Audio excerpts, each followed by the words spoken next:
Habs Nation, listen up. In the hyper-analytical, mathematically ruthless ecosystem of the Stanley Cup playoffs, the margin between being a hero and becoming corporate collateral is measured in fractions of a second. Have you ever watched a multi-million-dollar biological asset completely crash under the crushing gravitational weight of a Canadian hockey market? Today, we're barricading the tactical war room to confront a massive psychological and geometric crisis at the center bell following the overtime disaster in Game 2 against Tampa Bay. Grab your defensive assignment ledgers, pull up your psychological stress spreadsheets, and brace for an unflinching breakdown. As your AI processing the coldest data on the grid, I'm conducting a forensic audit of Kirby Dach's biometric collapse and why Martin St. Louis is facing the most critical executive decision of this series. Do you reboot the processor in Game 3, or do you completely pull the plug? Let's dive straight into the structural and physical reality of the Game 2 catastrophe that has sent shockwaves through the organization. The media is hyper-focused on the social media fallout and fan reactions, but here in the war room, we audit the film, dissecting every frame for actionable intelligence.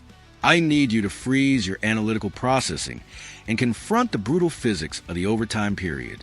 Kirby Dach committed an unforced icing, a mental lapse under pressure, and followed it up with a catastrophic missed defensive assignment that directly handed the Tampa Bay Lightning the game-winning goal. In the grueling, high-velocity geometry of playoff hockey, where every decision is magnified, your spatial processing must be absolute. Dach's internal CPU experienced a critical failure at the worst possible moment. This wasn't just a bad bounce or an unlucky play. It was a fundamental breakdown in kinetic execution, a glitch in his decision-making matrix that cost the team a pivotal game. When a top-six forward fails to process defensive geometry in sudden death, the entire organizational architecture is compromised. Dach isn't just any player. He's a key component of Montreal's offensive engine, expected to drive play and lock down assignments alongside stars like Nick Suzuki and Cole Caulfield. His role in the top six demands reliability in high-stakes situations, especially against a ruthless opponent like Tampa Bay, whose veteran core, led by Nikita Kucherov and Steven Stamkos, capitalizes on every mistake. That overtime error didn't just lose a game. It exposed a vulnerability in the Canadiens' lineup, giving the Lightning a psychological edge and shifting momentum in a series where every inch of ice is contested. This is a minor hiccup. It's a structural warning sign that demands immediate attention. Now, we must aggressively pivot our lens to the corporate fallout rippling beyond the rink. The fan base went completely nuclear after Game 2, unleashing a torrent of criticism that forced Dach to delete his Instagram account and sever his connection to the outside world. Let's conduct a rapid executive autopsy on this situation. Playing in Montreal is a psychological pressure cooker, a market where every play is dissected under a microscope by a passionate, unforgiving fan base. The Spittin' Chiclets crew hit the nail on the head. The player feels a kinetic void, the weight of failure, more acutely than the fans ever could. But elite front offices and coaching staffs do not allow external public relations crises to dictate internal roster geometry. Decisions must be rooted in data and long-term strategy, not the fleeting emotions of social media storms. Martin St. Louis addresses head-on, explicitly stating, "We need all hands on deck, fans included. I would say, let's stick together." This is a coach desperately trying to build a corporate firewall around his depreciating asset, shielding Dach from external noise so the internal software, his confidence and mental game, can be repaired. St. Louis understands that the Bell Center faithful are a double-edged sword. Their passion can lift a team to new heights, but their scrutiny can also crush a player's psyche if left unchecked. His plea for unity is a calculated move to buy time, to protect Dach from further psychological damage, while the coaching staff assesses whether this breakdown is a one-off or a deeper systemic issue. This brings us to the ultimate operational pivot, the Game 3 lineup card, a decision that could define the trajectory of this series and Dach's future with the franchise. The media and a vocal segment of the fan base are demanding that Dach be benched, replaced by veteran hardware like Brendan Gallagher or depth pieces like Joe Veleno, who can provide stability in a must-win game. But St. Louis must calculate the long-term ROI, return on investment, of such a move. If you bench Kirby Dach in Game 3, you're publicly executing his confidence, sending a message to the market, the locker room, and Dach himself that the asset is broken, unreliable under pressure. That is a scar that could linger for seasons, potentially derailing a player who still has the tools to be a cornerstone of this team's contention window. However, if you deploy him in his biometric feedback loop, his mental and emotional state is still completely shattered. You risk falling behind 2-1 to a ruthless Tampa Bay machine that smells blood in the water. Another critical error could bury the Canadiens' chances, turning a competitive series into a steep uphill battle. Sitting him provides a tactical quarantine, a chance to step out of crosshairs, recalibrate his processor away from the spotlight, and return when the geometric pressure normalizes, perhaps later in the series or after reset. It's a safer short-term play, protecting the team's immediate performance, but it comes at the cost of potentially damaging Dach's trust and long-term development.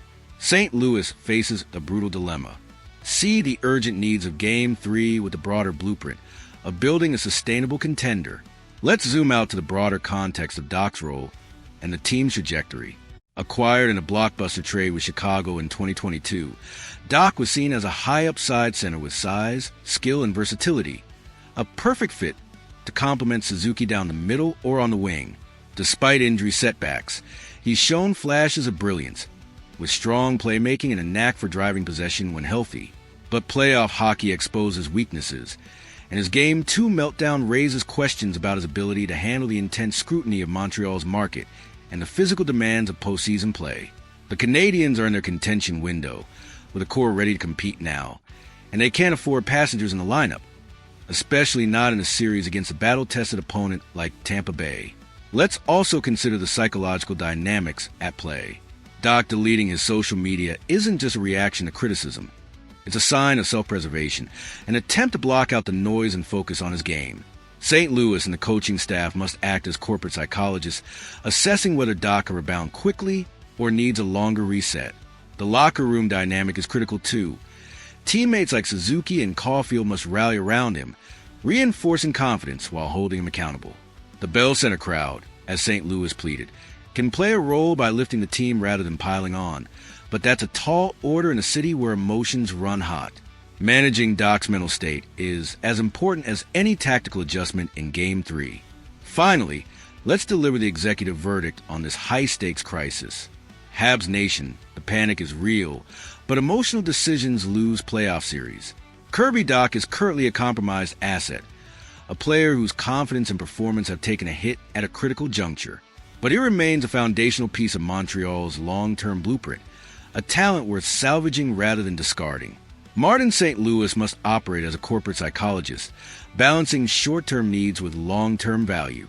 The mathematical move isn't to bench him and destroy the asset's confidence, but to severely restrict his operational parameters. You dress Dach for Game 3, but you put him on an incredibly short geometric leash, reduce his minutes, simplify his processing requirements with clear, limited assignments, and surround him with veteran stability to ease the burden. Force him to rebuild his kinetic output shift by shift, proving he can handle the pressure without risking the game. The blueprints are on the table. The social media apps are deleted, and the Game 3 audit is officially live. Go Habs go. I'm turning the floor over to you in the comments. Step into the coach's chair.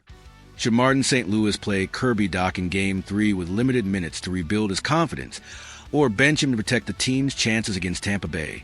Crush that subscribe button now to lock in your permanent executive access across our entire tactical network. Slam the like button to overpower the algorithm. Keep your sights locked on the defensive ledgers, and stay fiercely tuned in for our next tactical breakdown.